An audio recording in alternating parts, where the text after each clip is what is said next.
Energy crisis in Pakistan. आज हम energy crisis के बारे में देखेंगे, पाकिस्तान के एनर्जी क्राइसिस। हम इसको ये भी कह सकते हैं कि पावर सेक्टर के अंदर जो इश्यूज़ हैं, जो पावर सेक्टर्स के अंदर इश्यूज़ हैं, हम इसको ये भी कह सकते हैं, क्योंकि अब पाकिस्तान में ऐसा नहीं है कि हमें एनर्जी हमारे पास अवेलेबल नहीं है।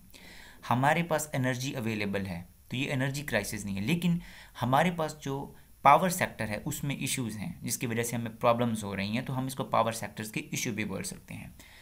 अगर आपको वीडियो अच्छी लगे तो आप चैनल को सब्सक्राइब भी कर सकते हैं और वीडियो को शेयर भी कर सकते हैं। Power sectors issues. अच्छा, पावर सेक्टर का जो पहला इशू है वो ये है कि हमारे यहाँ जो बिजली की प्राइस है वो बहुत ज़्यादा हाई है। हम जो बिजली पैदा करते हैं वो हायर प्राइस पे पैदा करते हैं, उसका बहुत ज़्यादा इम्पैक्ट इकॉनमी पे भी होता है। हमारे पावर सेक्टर के अंदर जो दूसरा इशू है वो है डेट। डेट क्या होता है? जो खसारा होता है किसी भी इंस्टीट्यूशन का, उसको डेट कहते हैं।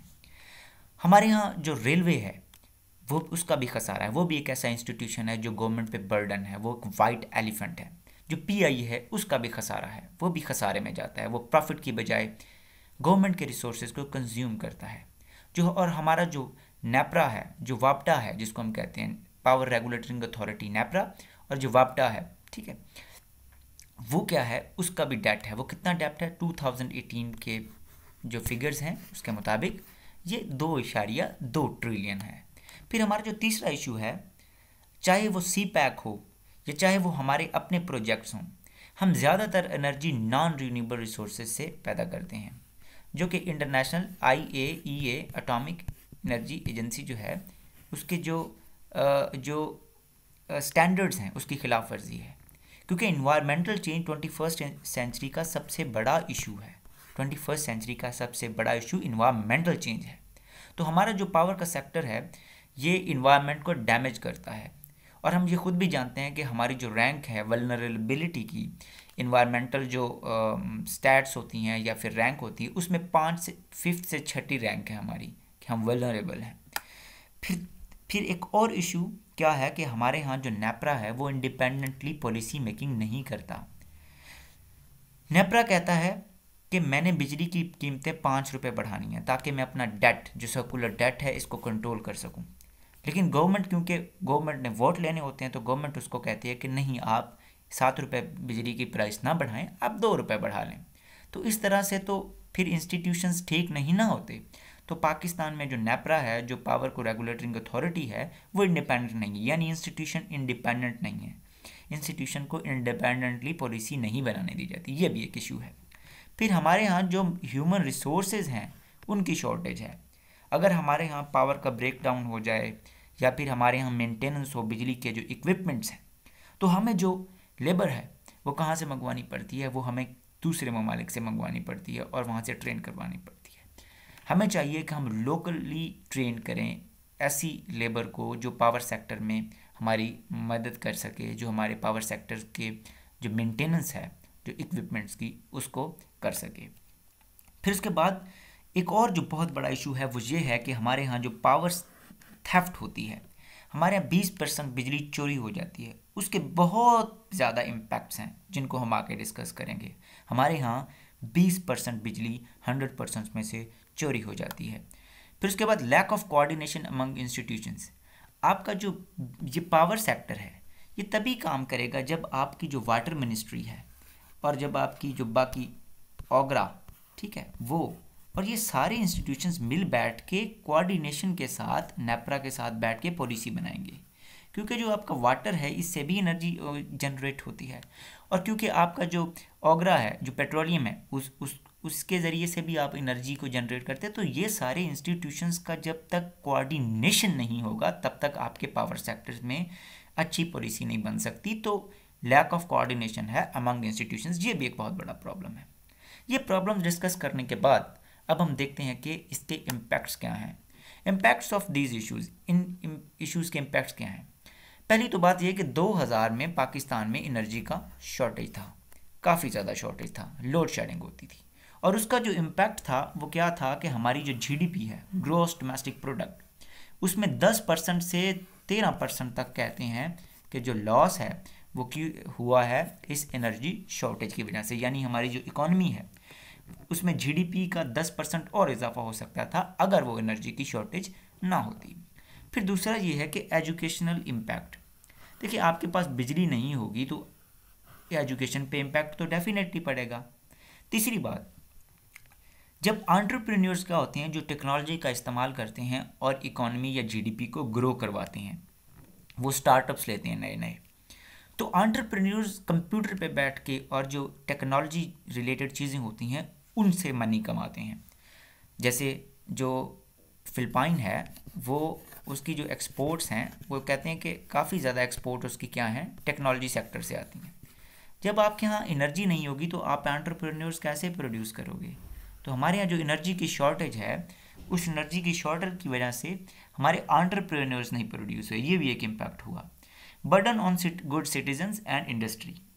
इंडस्ट्री को जब तक चीप एनर्जी नहीं मिलेगी तब तक आपकी एक्सपोर्ट्स नहीं बढ़ सकती। फॉर एग्ज़ाम्पल, अगर पाकिस्तान में 5 रुपये बिजली की कीमत हो 1 यूनिट की और उससे जो एक्सपोर्ट हैं वो यूरोप की मार्केट में जाएं, तो हो सकता है हमारी जो कीमत है, जो हमारी जो प्रोडक्ट है उसकी कीमत यूरोपियन मार्केट में कम हो। लेकिन अगर यही बिजली 10 रुपये की होगी तो हमारी जो एक्सपोर्ट यूरोपियन मार्केट में जा रही हैं उसकी कीमत डबल होगी एज़ कम्पेयर टू वो प्रोडक्ट जो 5 रुपये पर यूनिट से प्रोड्यूस की गई है। तो बिजली महंगी होने की वजह से जिसकी वजह से जो कि पावर थेफ्ट की वजह से होता है, इसका इम्पैक्ट पावर थेफ्ट की वजह से होता है। क्या होता है, आपकी एक्सपोर्ट्स कम हो जाती हैं, ठीक है।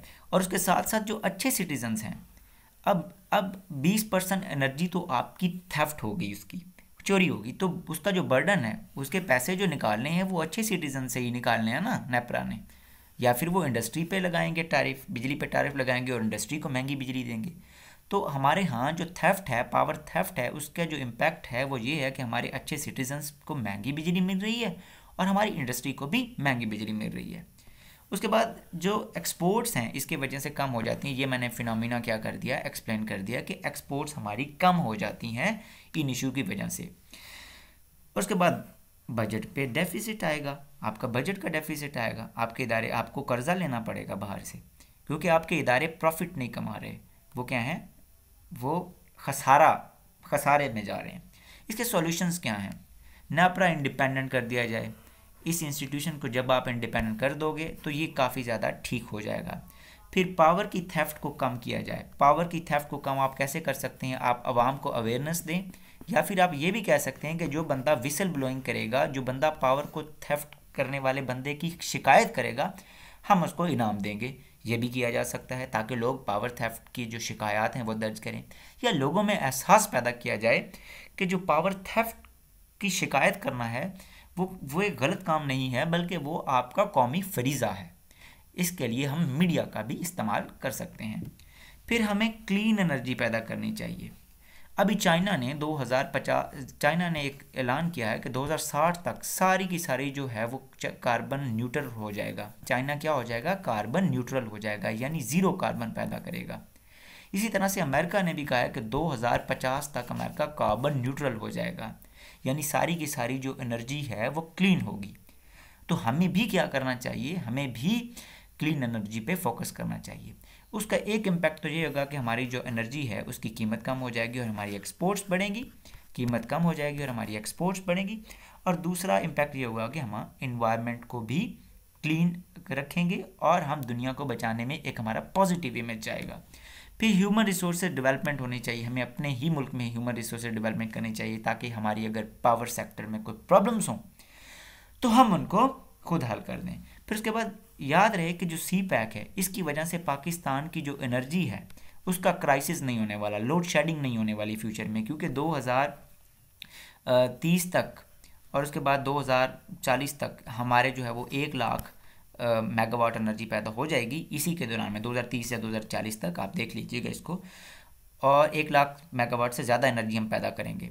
लेकिन एक प्रॉब्लम ये है कि ये एनर्जी जो सी पैक वाले प्रोजेक्ट्स हैं इनसे ज़्यादा क्लीन नहीं होगी कि हम कोल वगैरह लगा के पैदा करेंगे, तो ये एक प्रॉब्लम है। लेकिन ऑप्टिमिज्म ये है कि पाकिस्तान में फ्यूचर में लोड शेडिंग नहीं होने वाली। तो उम्मीद है आपको ये अच्छा लगा होगा।